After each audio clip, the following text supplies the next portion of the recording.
Gibati og tumang kalipay og kamaya ang mga kabatan-unan sa Kilometer 10 Barangay Sasa ning Dakbayan atul sa gipahigayong RMN Oplan Pinaskuhan alang sa Kabataan 2017 sa DXDC 621 RMN Davao. Mga top radio personality sa DXDC nagpahigayon sa moong espesyal nga aktibidad aron lingawon ang kapin 200 ka mga kabataan sa moong barangay. Sugod ganinang alas 7 ngadto alas 9 sa kabuntagon. Gawas ni ini ng hatag usab og gift packs ang Team RMN ngadto sa 13 ka mga palarang batan-on. Nakigduyog ang sibihanan sa hiniusang tumong nga mahatagan og igong pagtagad ang mga kabataan isip kabahin sa kalambuan sa atong katilingban. Nasayran nga karong bulana gisaulog sa nasod ang National Children's Month, pinasikad sa Republic Act 10661 uban ang tema nga bata iligtas sa droga.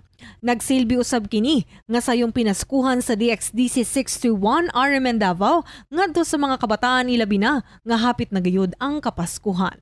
Kasama mo sa balita, Radyo Man Abi Bibera, Tatak RMN. Tatak RMN.